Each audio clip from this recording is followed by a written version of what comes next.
హల్లెలూయా, దేవునికి స్తోత్రం.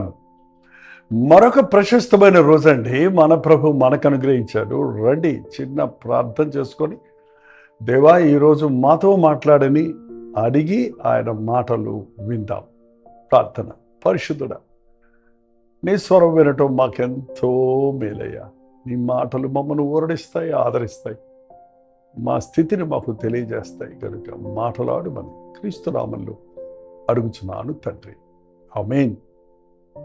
అవునండి, ఈ లోకంలో మనకి దేవుని సహాయం కావాలి. ఉదయం లేచిన దగ్గర నుండి సాయంత్రం పడుకునే వరకు, ఈవెన్ నిద్రపోతున్నప్పుడు కూడా దేవుని దీవెన లేకపోతే, దేవుని సహాయం లేకపోతే, దేవుని కృప లేకపోతే మనం ఎలా సజీవులుగా ఉంటాం? మనం ఎలాగూ ఆనందంగా సంతృష్టిగా ఉండగలుగుతాం? అవును, మీ జీవితంలో కొరతలు ఉన్నాయా? అవి తీరాయా? ఆకలేసింది, అన్నం తిన్నాం, ఆకలి తీరింది, హల్లెలూయా. మళ్ళీ ఆకలేస్తుందిగా, మళ్ళీ కావాలిగా, మళ్ళీ కావాలి కదా. జీతం వచ్చింది, బిల్లులు కట్టాం, అయిపోయింది, మళ్ళీ కట్టాలిగా బిల్లులు, మళ్ళీ రావాలిగా జీతం, మళ్ళీ కావాలిగా సంపాదన. చూడండి, ఒక ఫుల్ స్టాప్ లేదు మన సంపాదనకి, కానీ మన అవసరతలు తీరాయి అనడానికి లేదు. ఈ కష్టం తీరింది అంటే మరో కష్టం ఉంటుంది, ఈ అవసరం తీరింది అంటే మరో అవసరం ఉంటుంది. మరి వీటన్నిటినీ మనం ఎక్కడి నుంచి పొందాలి? చాలామంది అనుకుంటారు ఈ కష్టాలన్నీ తీర్చడం కొరకు పెద్ద కొండంత ఆస్తి సంపాదించి పెట్టుకుంటే మన కొరతలన్నీ తీరిపోతాయి అనుకుంటా. కొండలైనా కరిగిపోవును కూర్చొని తింటే అనే సామెత ఉందంట.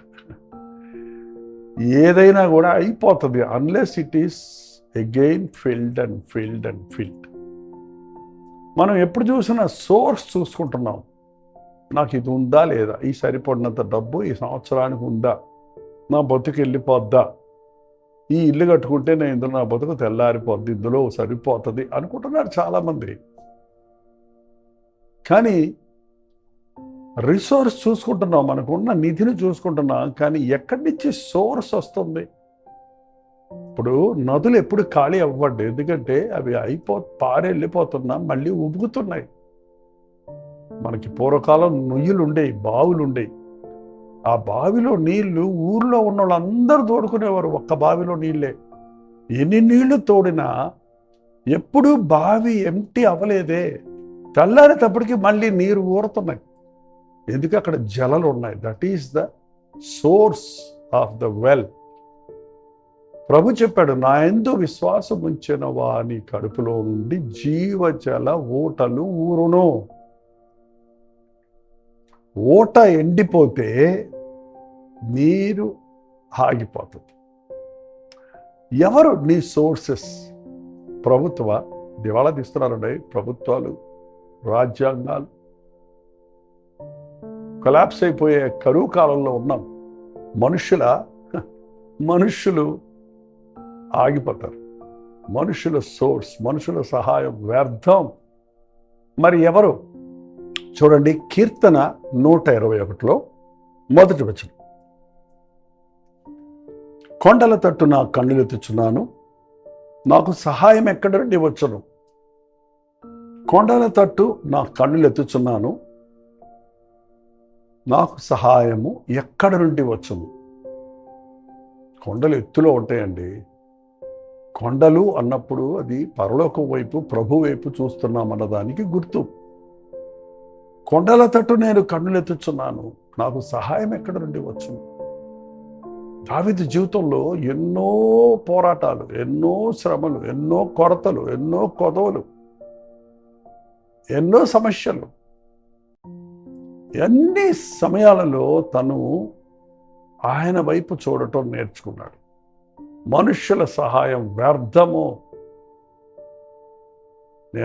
నా సహాయము దేవుని యొద్ద నుండి రావాలి. కొండల తట్టు నా కన్నులు ఇచ్చున్నాను, నాకు సహాయం ఎక్కడ నుండి వచ్చును? ఆయన వెంటనే సమాధానం చెప్తున్నాడు. చూడండి, 2వ వచనంలో యెహోవా వలననే నాకు సహాయం కలుగును. ఎవరి ద్వారా నాకు సహాయం వచ్చినా అది దేవుని వల్లే వచ్చిందన్న మాట మీరు గుర్తుపెట్టుకోవాలండి.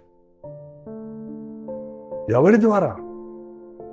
యెహోవా వలనే నాకు సహాయం కలుగును. భూమి ఆకాశములను సృజించిన వాడు ఆయనే.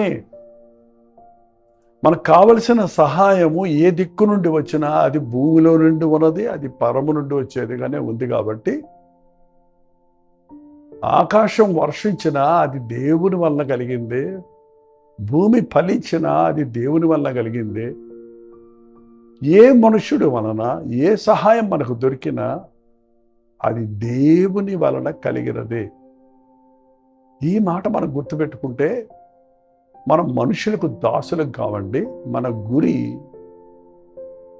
దేవుని మీద నుండి తొలగిపోదు. కాకులు తెచ్చిచ్చే ఏలియాకు ఆహారం. కాకి నీకు వందనాలు, కాకి థ్యాంక్స్ అని చెప్పాడా? కాకుల ద్వారా దేవుడు తన ప్రవక్త యొక్క ఆకలి తీర్చాడు.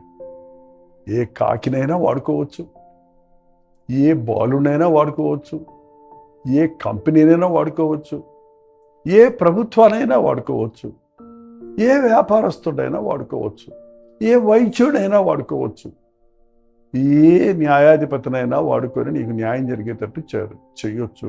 కానీ వీటన్నిటికీ మూలం ఎక్కడి నుంచి అంటే అది దేవుని వలననే. దేవుడి సహాయం చేయలేదే ఏ మనుషుడికి ఏ సహాయము చేయలేరు. అందుకే వైద్యులు కూడా చెప్తారు, మా చేతులు దాటిపోయింది, మీరు మీ దేవుడిని ప్రార్థించుకోండి. మీరు ఎప్పుడు దేవుని వైపు చూడటం నేర్చుకోండి. ఆయన సహాయం ఇట్స్ కంటిన్యూస్గా ఉంటుందండి మనకి. అది ఊపుకుతూనే ఉంటుంది ఆయన ఆశీర్వాదం. ఇంకా లేవు. పరలోకం దివాలా తీయదండి. మన రిజర్వ్ బ్యాంకులు దివాలా తీయొచ్చు, ప్రపంచ బ్యాంకులు దివాలా తీయొచ్చు, ప్రభుత్వాలు డబ్బులు లేవు జీతాలు ఇవ్వడానికి అనొచ్చు. కానీ పరలోకము ఎప్పుడు దివాలా తీయదు. భూమి ఆకాశములు సృజించిన సృష్టికర్త నీ దేవుడైనప్పుడు నీ సోర్సెస్ ఎక్కడి నుంచి వస్తున్నాయి?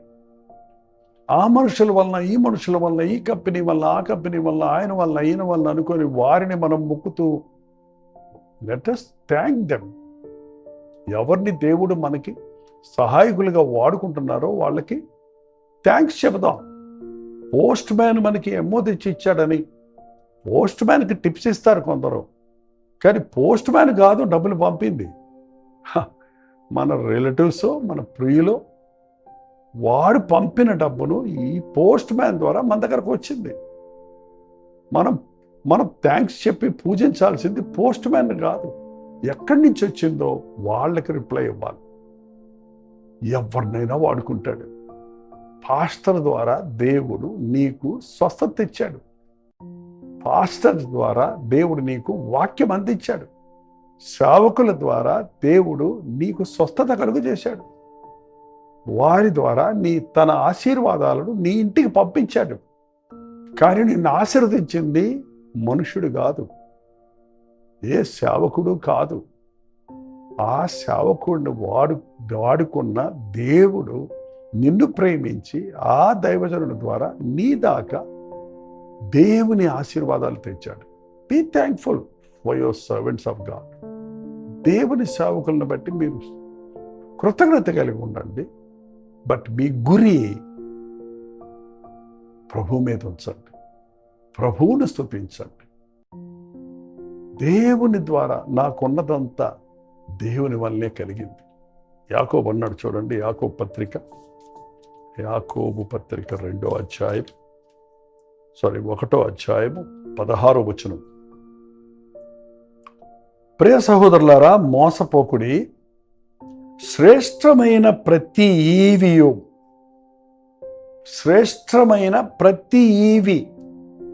గిఫ్ట్, శ్రేష్టమైన ప్రతి ఆశీర్వాదం, ప్రతి ఈవియు, సంపూర్ణమైన ప్రతి వరమును సంపూర్ణమైన ప్రతి వరము, గిఫ్ట్.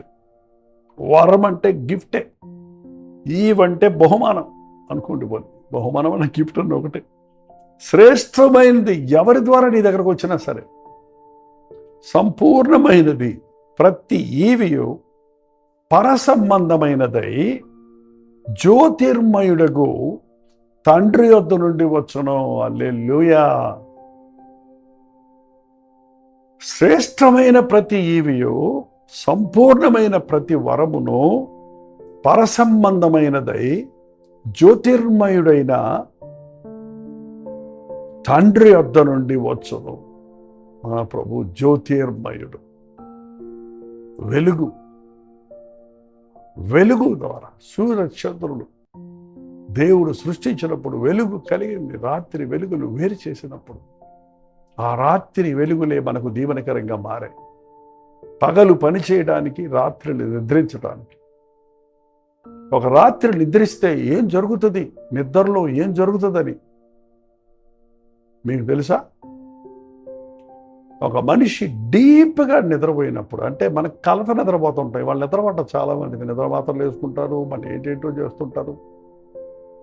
కానీ నీ తల తగలగానే నీకు నిద్ర వస్తుందంటే ఆ నిద్ర ఎక్కడి నుంచి వస్తుంది? ఎవని మనస్సు నీ మీద ఆనుకొనునో వాడిని పూర్ణ శాంతము గలవానిగా మార్చదు.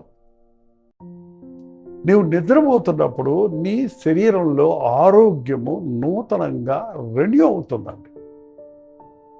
నీ బ్రెయిన్ రిఫ్రెష్ అవుతుంది, నీ హార్ట్ కొత్తదిగా మారుతుంది, నీ నరాల వ్యవస్థ, నీలో చచ్చిపోయిన కణాలు తిరిగి కొత్తవిగా జన్మిస్తున్నాయి. ఆ మలినాలన్నీ బయటకు వెళ్ళిపోయేటట్టుగా ఫిల్టర్ అయిపోతుంది. కాబట్టి మనం ఆరోగ్యంగా ఉండగలుగుతున్నాం. వైద్యుడిచ్చిన మాత్రల వల్ల, మందుల వల్ల కాదు, కానీ శ్రేష్టమైన డబ్బులు ఎవడన్నా ఇవ్వచ్చానండి, కానీ నీకు కావలసిన సమాధానం, సంతోషం, ఆరోగ్యం, కుటుంబం, నీ జీవితంలో నీకు మేలు కలిగిందంటే, నీకు ఒక మంచి యోగ్యురాలైన భార్య ఉందంటే అది దేవుడిచ్చిన బహుమానం. నీ భర్త ప్రార్థనాపరుడైతే అది దేవుడిచ్చిన బహుమానం.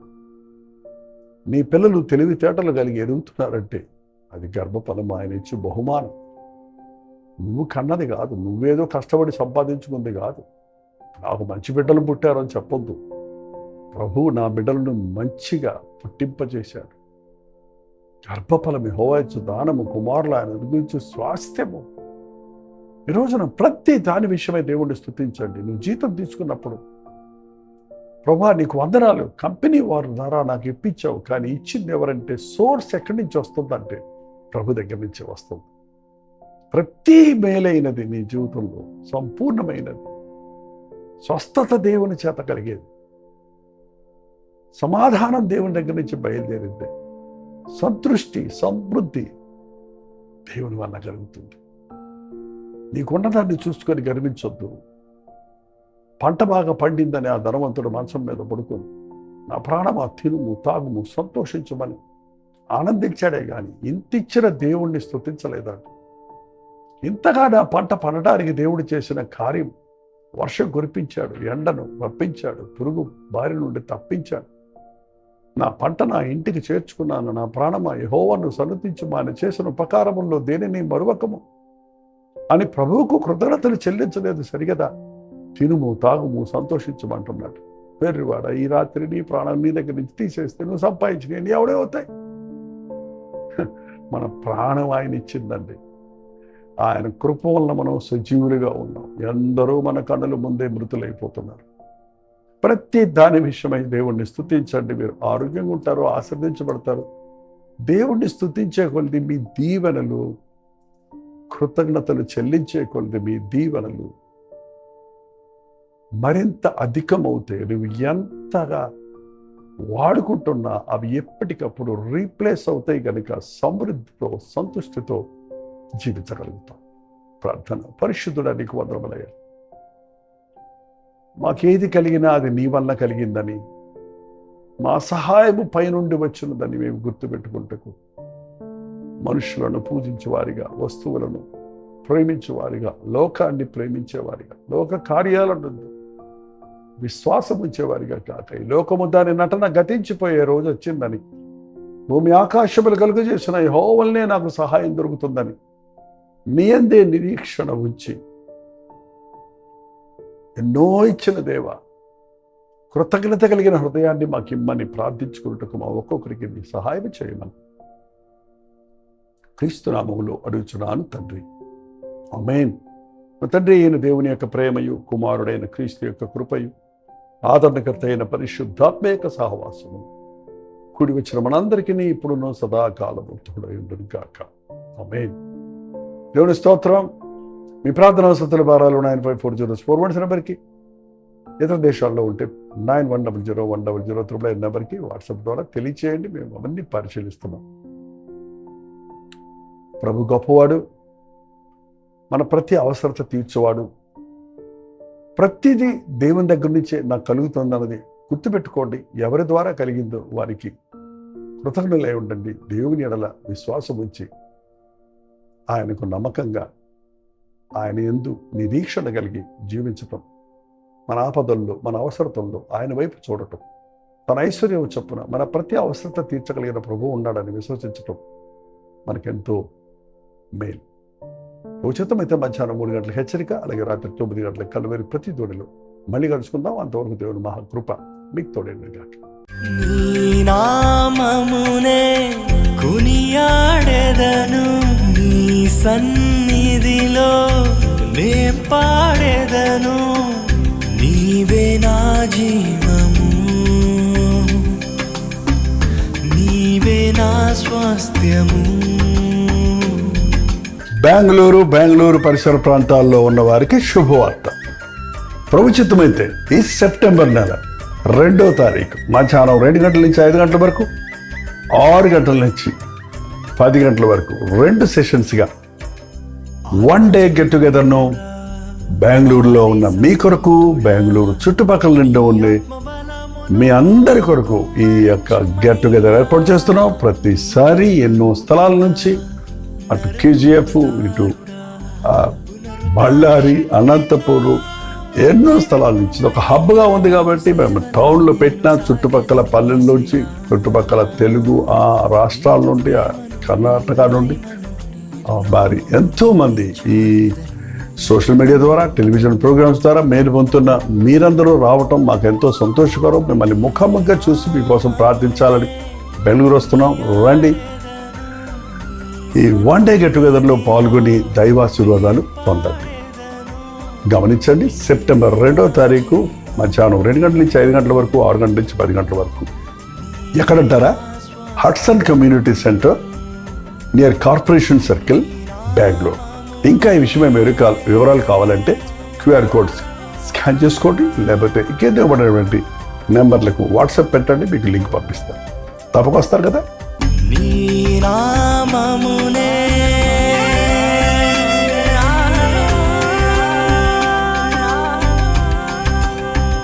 ఉదయకాల